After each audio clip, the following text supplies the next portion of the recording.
আজকে আমরা food basics নামের একটা কাঁচা বাজারে ঘুরতে গেলাম। এখানে অনেক রকমের জিনিসপত্র পাওয়া যায়, সব খাওয়া দাওয়ার জিনিসপত্র। এখানে হালাল কিছু গোস্ত দেখা যাচ্ছে, বরফ প্যাকেট প্রিপেয়ার করতেছে গোস্ত ভরার জন্য, মুরগি আর কি পার্টিকুলারলি। বরফ আমাকে জিজ্ঞেস করলেন আমি কি করি।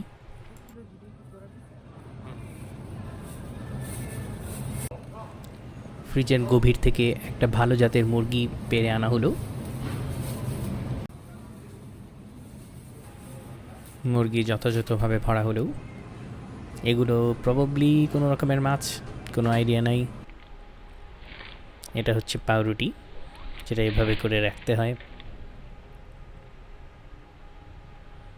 এটাই, এগুলো probably mineral water, I have no idea এগুলো কি আল্লাহ জানে। এখানে মনে হয় চিজ দেখতে বরাবর আসছে এই চিপাটার মধ্যে। বিভিন্ন রকমের চিজ পাওয়া যায়, বিকজ একরকম চিজ ইনাফ না, এই জন্য অনেক রকমের চিজের প্রয়োজন হয় মানুষের জীবনে। সো এখানে অনেক রকমের চিজ পাওয়া যায় আর কি। কোল্ড কাটস মানে ঠান্ডা কাটাকাটি করা জিনিসপত্র প্রবাবলি। এখানেও চিজ দেখা যাচ্ছে বিভিন্ন রকমের, কোনটাতে কী হয় কে জানে। কোকা কোলার শেলফের মধ্যে অন্য কোনো একটা জুস রেখে দিচ্ছে, এখানে লেমন জুস দেখা যাচ্ছে। খেয়ে দেখি নাই, সো বলতে পারবো না টেস্ট কেমন। এখানে বরফ চিংড়ি মাছ পর্যবেক্ষণ করছে।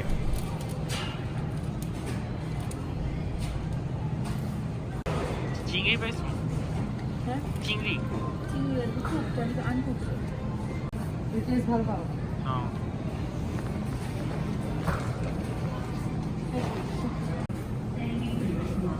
অভিজ্ঞতা এবং বিচক্ষণতার কারণে বরাপু প্যাকেট দেখেই বলে দিতে পারলো যে চিংড়ি মাছটার টেস্টটা ভালো হবে না। এখানে সাইনবোর্ডে দেখা যাচ্ছে সব খাবার সবসময় স্টকই থাকে যতক্ষণ পর্যন্ত আপনার পকেটে টাকা স্টক থাকবে, সো কোনো সমস্যা নাই। সামনে ডিমের ক্যারেট দেখা যাচ্ছে এবং বরাবু মহা চিন্তা ভাবনা করছেন যে এখানে ডিম নিবে না অন্য কিছু নেওয়ার জন্য এখানে আসা হয়েছিল।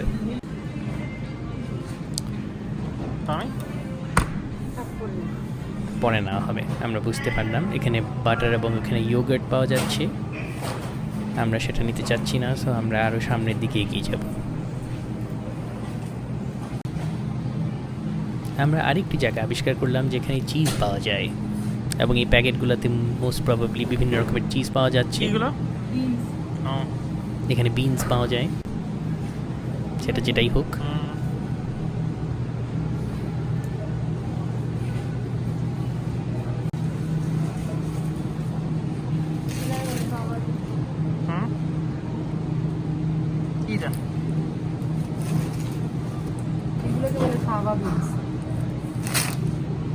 আমরা একটু মনোযোগ দিলেই শিখতে পারতাম যে সেখানে কী শিক্ষণীয় ছিল, কিন্তু ভুলে গেছি আসলে কি বিনস বলা হলো। ইন এনি কেস বরফ এখানে এদিক ওদিক দেখতেছে যে কিছু পাওয়া যায় কি না। অনেক বড় পারাঠা পেয়েছো? হ্যাঁ, অনেক বড় পারাঠা পেয়েছো?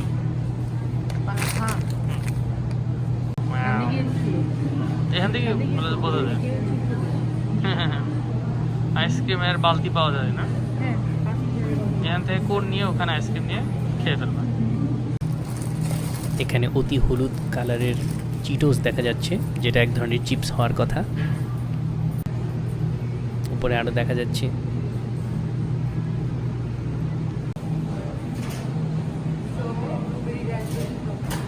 বরফ এখানে ব্লুবেরি এবং র্যাসবেরি খুঁজে পেয়েছে, সেটা খুবই খুশির কথা।